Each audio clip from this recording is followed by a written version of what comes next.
आज के मेन वचन जान तो पहले मैं तुम्हें ये पढ़ाना चाहूँगा, क्योंकि क्रिश्चियन लाइफ का या क्रिश्चियन का जो मेन फैसटिवल आप कह सकते हैं या सैलीब्रेशन आप कह सकते हैं, वो जो असी मना रहे हैं, बाइबल की दसदी है किस रीति के नाल मनाना है।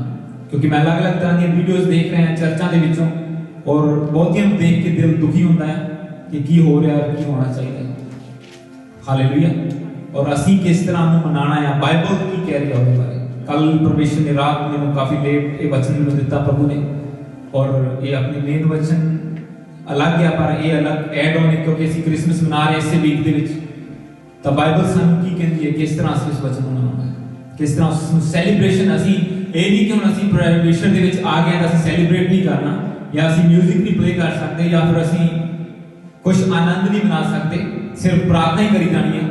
नहीं, परमेश्वर कहता आनंद भी थोड़े जीवन का हिस्सा है। इसी करके बाइबल में लिखा आनंदित रहो, सदा आनंदित रहो।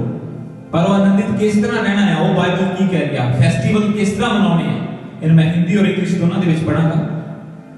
5:8 में जो तुसी पढ़ते हैं इसमें लिखा, इसलिए आओ हम उत्सव में आनंद मनावें, ना तो पुराने खमीर से और ना बुराई से और दुष्टता के खमीर से, परंतु सिधाई और सच्चाई की अखमीरी रोटी से। मैं इंग्लिश पढ़ांगा नाल ना। Let us therefore celebrate the festival not with the old leaven, the leaven of malice and evil, but with the unleavened bread of sincerity and truth. Hallelujah. English ਦੇ ਵਿੱਚ ਜ਼ਿਆਦਾ मीनिंगफुल ਹੁੰਦਾ ਹੈ। Let us celebrate the festival. सब तो पहला तो परमेश्वर आपको अलाउ करता है कि ਅਸੀਂ फेस्टिवल सेलिब्रेट कर सकते हैं। ਅਸੀਂ भी ढोल बजा सकते हैं, म्यूजिक प्ले कर सकते हैं, ड्रम बजा सकते हैं। हालेलुया। बाइबल ਸਾਨੂੰ ਕਹਿੰਦੀ है कि फेस्टिवल आनंद, आओ हम आनंद, आओ हम उत्सव में आनंद मनाएं। जॉय, आनंद ਦੇ ਨਾਲ ਅਸੀਂ ਪਰਮੇਸ਼ਰ ਦਾ ਜਿਹੜਾ ਫੈਸਟੀਵਲ ਆ, उत्सव ਆ, ਉਹਨੂੰ ਮਨਾਈਏ। पर अगे परमेश्वर नाल एक इंस्ट्रक्शन दे रहा है। परमेश्वर का दास ਜਦੋਂ ਆਤਮਾ ਦੇ ਵਿੱਚ ਭਰ ਕੇ ਲੈਟਰਸ ਲਿਖਦੇ ਸੀ ਚਰਚਸ ਨੂੰ, ਤਾਂ ਉਹ ਇੰਸਟਰਕਸ਼ਨਸ ਉਹਨਾਂ ਇਨਸਾਨ ਦੇ ਵੱਲੋਂ ਨਹੀਂ ਸੀ ਹੁੰਦੀਆਂ, ਪਵਿੱਤਰ ਆਤਮਾ ਦੇ ਵੱਲੋਂ ਹੁੰਦੀਆਂ ਸੀ। ਜਿਸ ਤਰ੍ਹਾਂ ਪੌਲੁਸ ਦਾ ਆਤਮਾ ਨੂੰ ਅਗਵਾਈ ਕਰਦਾ ਸੀ, ਉਸੇ ਤਰ੍ਹਾਂ ਉਹ ਚਰਚ ਦੀ ਅਗਵਾਈ ਕਰਦਾ ਸੀ। और ये जो वचन ਅਸੀਂ ਪੜ੍ਹ ਰਹੇ ਹਾਂ ਪੌਲੁਸ ਦੇ ਦੁਆਰਾ ਲਿਖੇ ਗਏ ਆ, ਪਰ ਪਵਿੱਤਰ ਆਤਮਾ ਦੇ ਦੁਆਰਾ ਇੰਸਟਰਕਸ਼ਨ ਦਿੱਤੀਆਂ ਗਈਆਂ ਨੂੰ, ਪਵਿੱਤਰ ਆਤਮਾ ਦੇ ਦੁਆਰਾ ਇਹ ਵਚਨ ਲਿਖਵਾਏ ਗਏ ਉਹਦੇ ਹੱਥਾਂ ਦੇ ਵਿੱਚੋਂ। हालेलुया।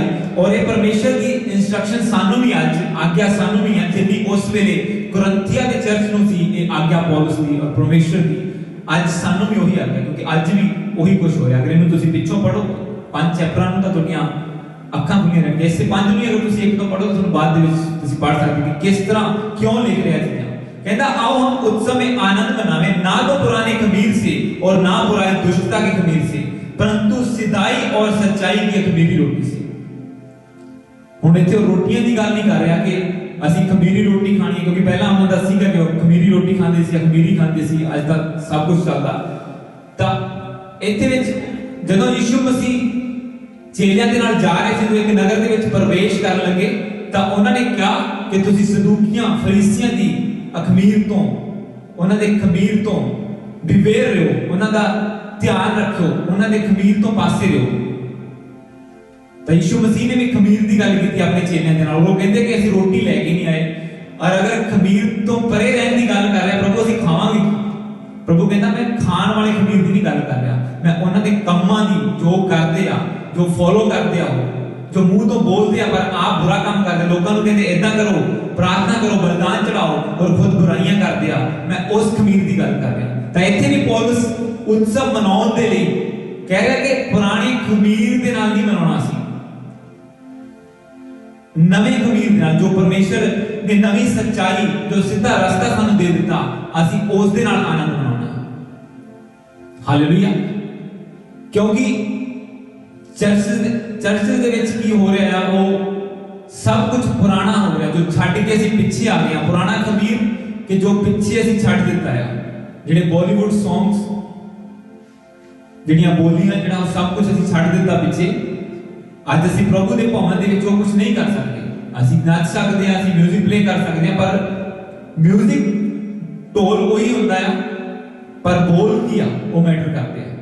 ड्रम सैट वही होता है, वही बार दे विच, वही डिस्को दे विच बजदा है, और ਉਹੀ ਡਰਮ ਸੈਟ ਇੱਕ ਚਰਚ ਦੇ ਵਿੱਚ ਵੱਜਦਾ ਆ, ਪਰ ਬੋਲ ਡਿਫਰ ਕਰਦੇ ਆ ਕਿ ਮੂੰਹ ਦੇ ਵਿੱਚੋਂ ਵਚਨ ਕੀ ਨਿਕਲ ਰਿਹਾ, ਗਾਣੇ ਦੇ ਬੋਲ ਕੀ ਆ, ਜੋ ਗਾ ਰਿਹਾ ਇੱਕ ਬੰਦਾ ਉਹਦੇ ਬੋਲ ਕੀ ਆ। ਹਾਲੇਲੂਇਆ। ਇਸੇ ਕਰਕੇ ਪਰਮੇਸ਼ਰ ਕਹਿੰਦਾ ਕਿ ਅਸੀਂ ਹੁਣ ਪੁਰਾਣੀਆਂ ਚੀਜ਼ਾਂ, ਜਿਹੜੇ ਪੁਰਾਣੇ ਖਮੀਰ ਔਰ ਨਾ ਤੋਂ ਦੁਸ਼ਟਤਾ ਦੀ ਖਮੀਰ ਸੀ, ਕਿ ਜਿਹੜੀਆਂ ਪੁਰਾਣੀਆਂ ਈਵਲ ਚੀਜ਼ਾਂ, ਬੁਰਾਈਆਂ ਅਸੀਂ ਕਰਦੇ ਆਏ ਆ, दारू ਪੀ ਕੇ ਭੰਗੜੇ ਪਾਉਣੇ, ਇਹ ਕਰਨਾ ਉਹ ਕਰਨਾ, ਅਸੀਂ ਵੀ ਕਰਦੇ ਹਾਂ ਸਭ ਕੁਝ, ਪਰ ਪ੍ਰਭੂ ਦਾ ਥੈਂਕਸ ਉਹਨੇ ਆਜ਼ਾਦ ਕੀਤਾ। ਔਰ ਅੱਜ ਪਰਮੇਸ਼ਰ ਅੱਖਾਂ ਖੋਲ ਰਿਹਾ ਇਸ ਵਚਨ ਦੇ ਦੁਆਰਾ ਕਿ ਕਿਸ ਤਰ੍ਹਾਂ ਅਸੀਂ ਸੈਲੀਬ੍ਰੇਟ ਕਰਨਾ ਉਸ ਚੀਜ਼ ਨੂੰ। ਕਿਉਂਕਿ ਮੈਂ ਤਾਂ ਕਹਿ ਰਿਹਾ, ਮੈਂ ਕਾਫੀ ਵੀਡੀਓ ਦੇਖ ਚੁੱਕਿਆ ਚਰਚ ਦੀਆਂ, ਔਰ ਜੋ ਕੁਝ ਉੱਥੇ ਹੋ ਰਿਹਾ ਹੈ ਉਹ ਅਨਬਲੀਵੇਬਲ ਹੈ। ਇੱਕ ਜਿੱਦਾਂ ਪੰਜਾਬੀ ਚ ਕਹਿੰਦੇ ਜੱਟਾਂ ਦੇ ਵਿਆਹ ਨਾਲੋਂ ਘੱਟ ਗੱਲ ਨਹੀਂ ਉੱਥੇ। ਹਾਲੇਲੂਇਆ। ਉਹੀ ਸਭ ਕੁਝ ਚੱਲ ਰਿਹਾ ਹੈ। ਔਰ ਪਰਮੇਸ਼ਰ ਸਾਨੂੰ ਕਿਸ ਤਰ੍ਹਾਂ ਆਨੰਦ, ਕਿਉਂਕਿ ਅਗਰ ਤੁਸੀਂ ਇਸ ਵਚਨ ਨੂੰ ਅਗਰ 6 ਨੂੰ ਪੜੋ ਤੁਸੀਂ ਇਹਦੇ ਵਿੱਚ, ਤਾਂ ਇਹਦੇ ਵਿੱਚ ਕੀ ਲਿਖਿਆ ਕਿ तुम्हारा घमंड करना अच्छा नहीं, क्या तुम नहीं जानते कि थोड़ा सा खमीर पूरे गूंदे हुए आटे को खमीर कर देता है। खमीर यानी कि बुराई, इतनी बुराई की गल की पुरानी दुष्टता। अगर तुसी कहो चल कोई गल नहीं, बाकी असी परमेश्वर दे वर्शिप सॉन्ग कर लेने, चल एक अद्धा सॉन्ग दा प्ले कर ही सकते हैं बॉलीवुड वाला, पर बाइबल की कहती है कि थोड़ा सा खमीर सारे आटे को खमीरा कर देता है। हालेलुया। एक चुटकी रेत की सारी खीर नूं ना खाने योग बना देती है। वेस्ट बिन डस्टबिन थानू पानी पैंदी है। और अगर तुसी कहो कि हाँ बाकी 4 वर्शिप सॉन्ग गा के और एक असी ढोल ढमक्का कर लिए, चलो कोई गल नहीं, थोड़ा बहुत चलता है, तो बाइबल कहती है कि नहीं चलता। थोड़ा जिहा खमीर सारे आटे नूं खमीरा कर देता है। हालेलुया। अगर तुसी थोड़ा जिहा पाओ तो सवेर तक वो सारा फुल जाएगा। और इसी तरह अगर थोड़ा जिहा चुटकी भर तुसी पाप चर्च दे विच, मैं कहांगा स्पेशली अगर तुसी करो, तो मैं नहीं मानता कि प्रभु की प्रेजेंस उस जगह ते रहेगी।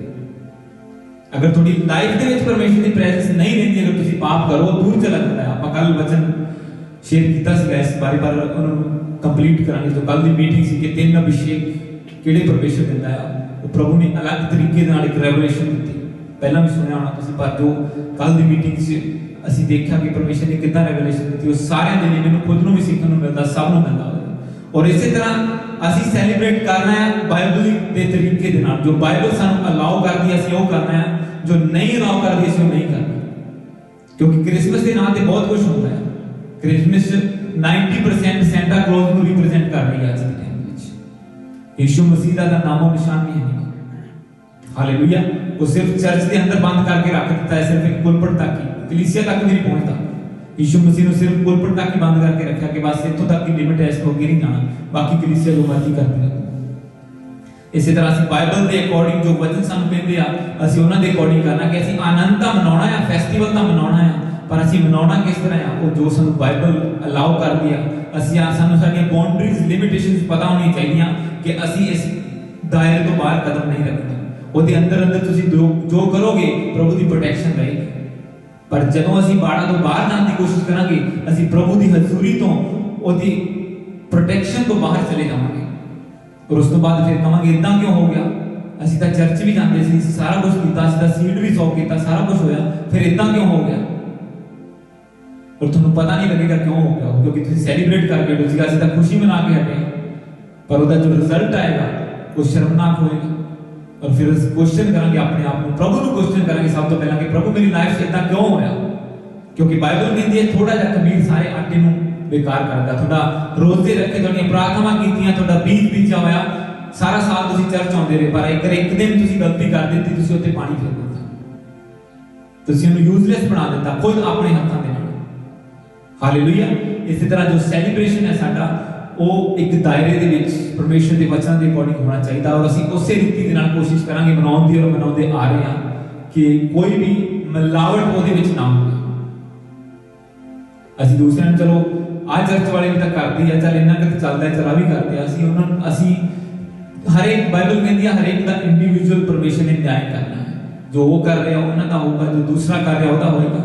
ਜਿਹੜਾ ਜਿੰਨੇ ਪਰਸੈਂਟ 30 ਗੁਣਾ 100 ਗੁਣਾ 60 ਗੁਣਾ ਪਾ, ਤੁਸੀਂ ਉਹ ਆਪਾਂ ਡਿਸਾਈਡ ਕਰਨਾ ਕਿ ਅਸੀਂ 30 ਗੁਣਾ ਰਿਜ਼ਲਟ ਲਿਆਉਣਾ ਹੈ, 60 ਗੁਣਾ ਜਾਂ 100 ਗੁਣਾ, ਜਾਂ ਜ਼ੀਰੋ ਤੇ ਵੀ ਬੈਠੇ ਰਹਿ ਸਕਦੇ ਹਾਂ। ਹਾਲੇਲੂਇਆ। ਤਾਂ ਅਸੀਂ ਵਚਨ ਚੱਲਾਂਗੇ। ਅੱਜ ਤਾਂ ਇਹ ਸਾਡੀ परमेश्वर के वालों एक जो आज्ञा है, ਅਸੀਂ ਕਹਿ ਸਕਦੇ ਹਾਂ ਕਿ ਅਸੀਂ ਕਿਸ ਤਰ੍ਹਾਂ ਇਸ ਫੈਸਟੀਵਲ ਨੂੰ ਮਨਾਉਣਾ, ਜੋ ਕ੍ਰਿਸਮਸ ਅਸੀਂ ਮਨਾ ਰਹੇ ਹਾਂ, ਸਿਰਫ ਔਰ ਸਿਰਫ 100% ਅਸੀਂ ਯਿਸੂ ਮਸੀਹ ਨੂੰ ਡੈਡੀਕੇਟ ਕਰਕੇ ਇਹ ਕ੍ਰਿਸਮਸ ਅਸੀਂ ਮਨਾਉਣੀ ਆ। ਹਾਲੇਲੂਇਆ।